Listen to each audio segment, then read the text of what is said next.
I like Mr. Bannon. He's a friend of mine. He's a good man. He is not a racist, I can tell you that. He's a good person. He actually gets a very unfair press in that regard. But we'll see what happens with Mr. Bannon.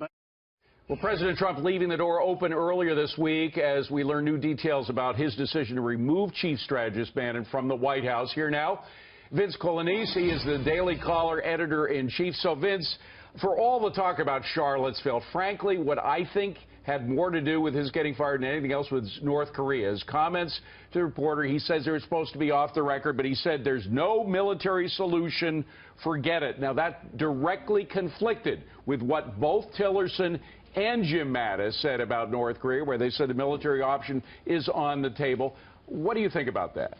I think so, and I think that you can add President Trump to that list for saying fire and fury would rain down on North Korea if they continue to threaten the United States.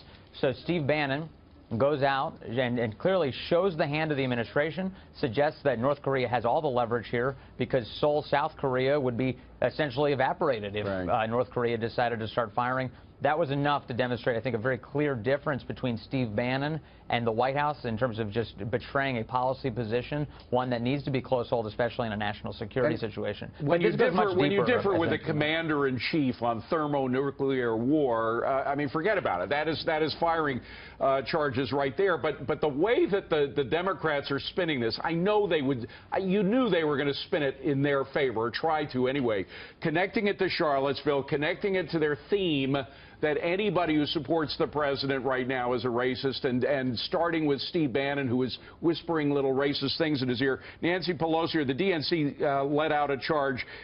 There is one less white supremacist in the White House. Donald Trump, recent attempts to divide our country and give a voice to white supremacists will not be accepted. I mean, do you think the public is going to buy the fact that either not just Bannon, but anybody who supports the president right now is a racist?